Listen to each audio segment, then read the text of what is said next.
this is John from caveofprogramming.com and welcome to tutorial number 14 in the series of beginners Java tutorials from Cave of Programming. And in the last tutorial we looked at classes and objects, and in this tutorial we're going to look at subroutines in Java.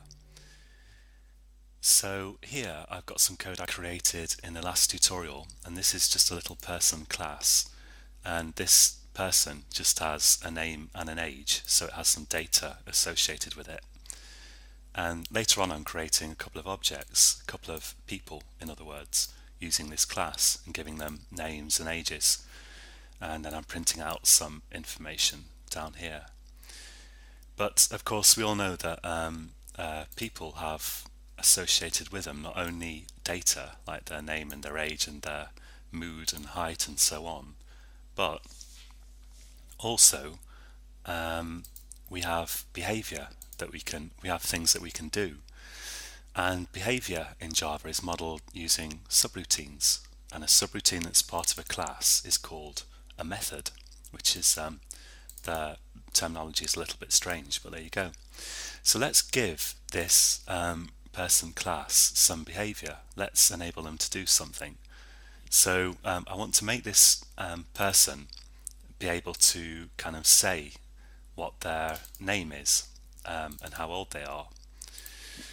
And I'm going to create just a little subroutine here that's going to be part of the class. So first I'll show you what to type, and what I recommend is that you just type this out without worrying too much about what it means. And once you get into the habit of creating just basic methods, then you'll start to understand the meaning behind them. So I'm going to type void here, and then I'm going to type the name that I want the method to have. So I can just make that up, and I'm going to call that speak. And methods should always start with a lowercase letter, and you just capitalize the first letter of every word in the subroutine. So I've only got one word here, so it'll have a lowercase letter. And the only exception to that is what we call a constructor, which we haven't looked at yet, but that has to have an uppercase letter because it has to have the same name as the class, but we'll look at that later.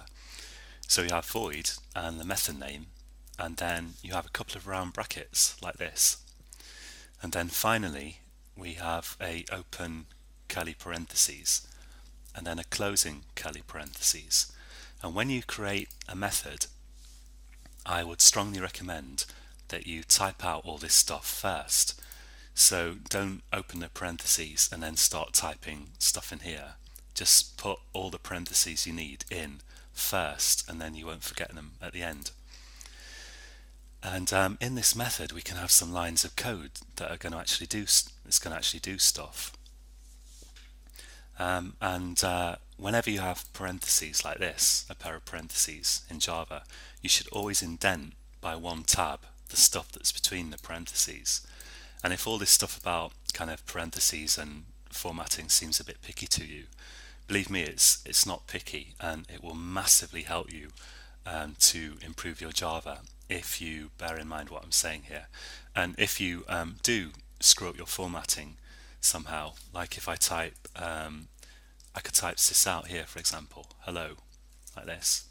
If this is screwed up because there's no indentation here, and a quick way to fix that in Eclipse is hold down Control Shift and press F for format, and it will automatically format your kind of method.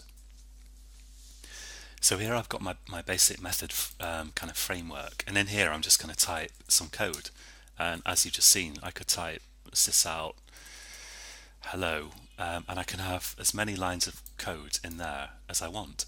And if I run that, well, nothing will happen now because I've just got a class and I've added a method, but I haven't called it anywhere.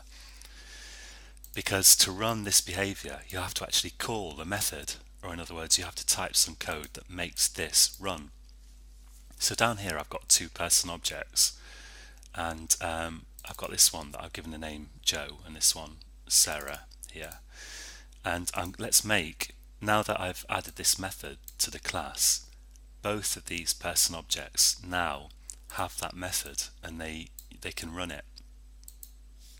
So let's make this person1 object run this method. I can type person1, and then you use a dot, just as with variables here, and then the name of the method.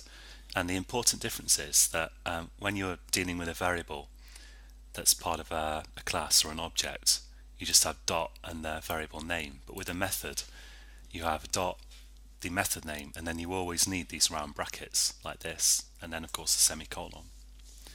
So if I run this now, I'm going to get hello output here, and this is coming from my person1 object, and I could do the same again for this person2 object. I could say person2.speak, and this syntax just runs whatever code you put in this method. So in this case, this is running this code here because that's what I put in the method.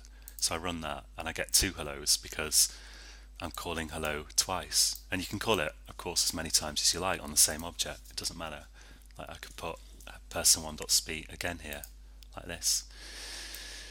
But it's more interesting to actually make it do something with this data, for example. So I could say, now to access this data here, I don't have to do anything special. I can just use these names directly in the methods of my class, and the methods have access to this what we call instance data here, or the instance variables.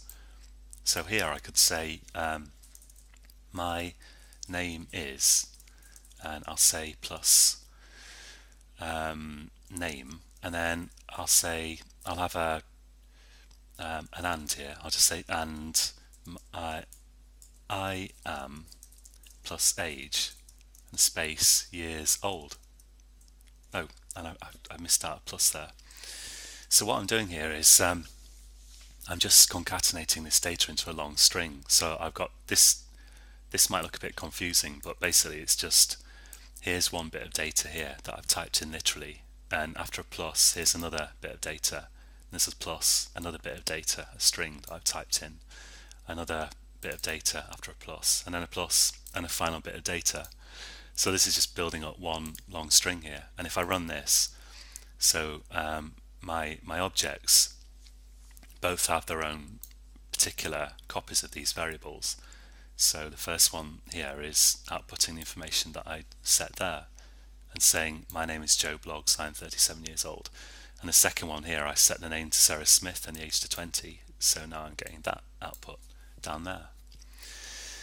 And you can put as many lines of code as you like in here. For example, I could have a for loop, like I could say for int I equals 0, I less than 3, I plus plus, and I could put this in a loop, and I could just repeat that 3 times like that.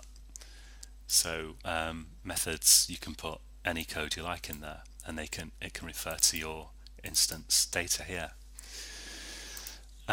If you're new to methods, which you may well be if you're watching this tutorial, it can be really easy to confuse them with data. And as I say, the methods always have these round brackets and the instance variables not. So I'd really strongly recommend just adding some methods to your classes and trying them out for yourself. And to finish off this tutorial, let's just add another one here. Like I could say, what shall I call it? I don't know. Say hello. So I'll capitalize the first letter of each word after the first one. The first one has a lowercase letter, and then because this is a new word, I give it a capital H. Round brackets like that. Open the curly bracket. Eclipse has actually put in the closing curly bracket for me, and I could say, I don't know, like sys out hello there. And again, if I run that, there's not going to be any change because I'm not invoking this method here. I'm not calling it. And to invoke it, I'd have to have an actual object like this one, for example, and say, whoop, got my fingers on the wrong keys there. Person1 dot say hello, like that. So I run that, and I've got a hello there, and I could have it down here as well. So pretty simple, but it will be confusing if it's the first time you've seen it. And actually it took me quite a long time when I first started programming to get my head around this idea that you could have these, define these methods and then call them somewhere else. So I definitely recommend playing around with it. And then in the next tutorial we're going to look at getting data into methods and getting data out of it, so parameters and return types in other words. But I think that's enough for this time. Have fun with that and join me again for the next tutorial, and until then, happy coding.